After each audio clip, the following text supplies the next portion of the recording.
Hi friends! Good morning! So, andito tayo ngayon sa BGC. We actually just got to the office before our shift. Kasi I'm not really feeling well. I slept around 11 PM tapos nagising tayo ng 2 AM. And hindi na ako nakatulog so pumasok na lang ako. And I decided to walk. And while walking, while iikot tayo sa BGC, I decided na ikwento ko na rin kung ano yung nangyari. What actually happened dun sa 2-year gap ko sa work, And yeah, let's get our steps in and samahan niyo ako magpapawis. Baka sakaling mas maging better yung pakiramdam ko.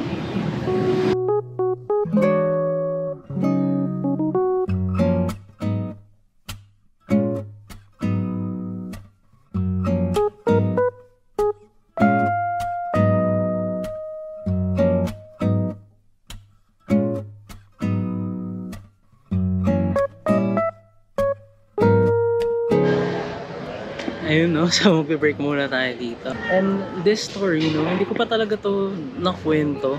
February 2021, nung nagbabalak na talaga ako mag-resign is, naghahanap lang ako ng parang sign, kumbaga na, Miles, ito na. Kumbaga, some signal or validation na nagsasabi talaga na tamang time na to mag-resign, And year 2023, I actually started trading. So, kung familiar kayo sa trading, yung mga stocks, crypto, mga ganyan. I was actually more of a retail trader.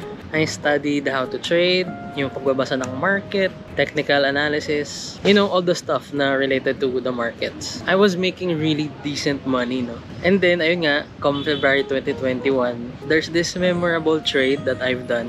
I think in a few days, I actually earned, I think that was around 80,000. I was bragging about it sa asawa ko. Sabi ko, ay, mukhang kikita tayo ng milyon-milyon dito Yun na yung tinake kong sign, na alam mo yun, magpasa na nung resignation letter ko talaga. Kumbaga parang na-excite tayo masyado, Na-hype tayo na, ay, kaya pala tong kitain, ng ilang araw. And then nagsunod-sunod yung mga ganda kong trades. And I actually earned around 6 figures. So baka sabihin nyo, nagjo-joke lang ako, Papakita ko sa inyo yung journal ko.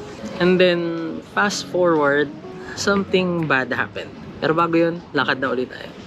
By the way, daming pusa dito, Hello. Hello. Hello.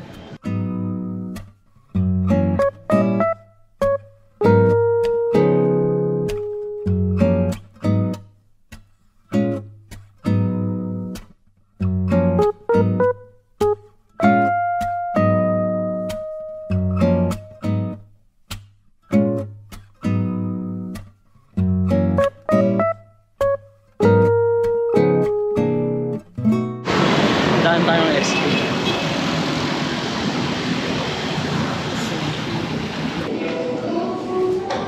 Okay na. Isa pong chicken barbecue. Tapos isang strawberry acai with lemonade na grande. So nag-stop over muna tayo sa Starbucks. Bumili tayo ng chicken barbecue, my favorite. Saka strawberry acai. So anyway, continuing dun sa kwento, Ang nangyari, diba, after the good times, kumita tayo ng maganda ng February at nag-resign na nga tayo. The bear market came.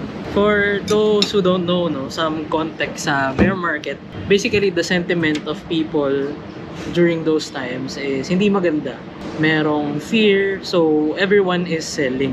Those fear and constant selling push down yung mga prices ng mga stocks. So, in short, yung kinita natin na malaki is nawala din. Kumbaga, binalik ko din siya sa market. Nung nangyari nga yun, syempre, nawalan ako ng motivation. Parang I was really lost. I'm jobless. I'm hopeless. And this venture that I took on, is not really working for me. At totoo lang, ang hirap talaga maka-recover, at least mentally, Financially kasi kaya mo ma-recover yung malaking amount, diba? Para sa akin, mas malaki yung naging mental damage nung nangyari yun. Seeing all your profits, all your gains evaporate. Tapos literal na nag-leap of faith ka, na i-take yung venture na yun. It was really heartbreaking. But I guess that happened for a reason, To maybe teach me a lesson, At siguro maging someone na taga-share din ng lesson. Especially na ito nga, sa ginagawa kong video, diba, I'm sharing yung mga ginawa kong mali para hindi nyo na siya gawin. Hindi ko sinasabing huwag kayo mag-trading, Trading is actually a legit business. It's just that it takes a lot of skill and you can't really underestimate it.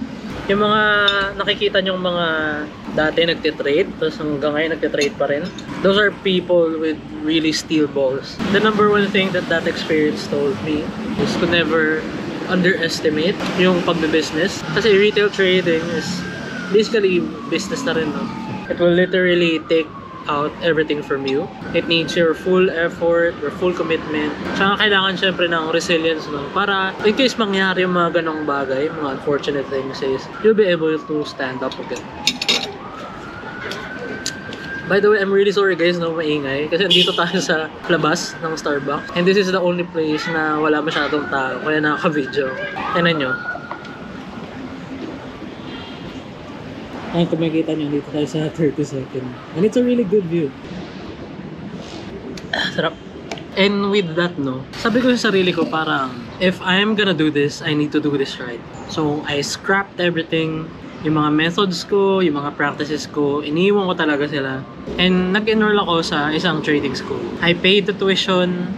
I spent months studying and just being in a group, no, having those people that can relate sa mga pinagdadaanan mo, having people that experience the same pain as you.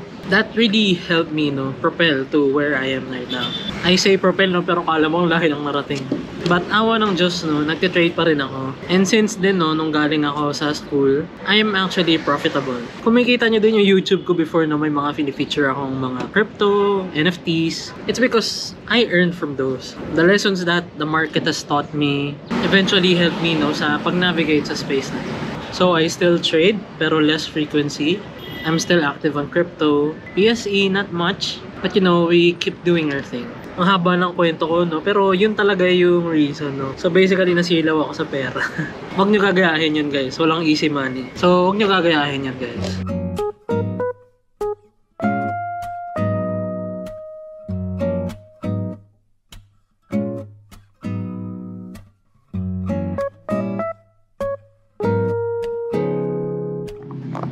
So, we're back na. Akit lang tayo dun. I-close na natin yung vlog. Now, that was a good sweat session. But yeah, some final thoughts. Do I regret my decisions? Definitely not. Did it hurt at that time? Yes. But of course, ako, mas masasaktan ako or magkaka-regret ako kung hindi ko talaga siya sinubukan. So, yun yung story na. I actually want to know kung meron din kayo mga kwento na ganito where you tried and failed. And let me know. Pag-usapan natin yan. I-share nyo yung stories nyo. Because I love hearing those kinds of stories. It inspires me. And of course, it teaches me a lesson. So I hope this video gave you value. Dami kong ginawa this morning, no? And hopefully, makatulog na ako ng maayos. Yun lang. Thank you so much for watching. Bye.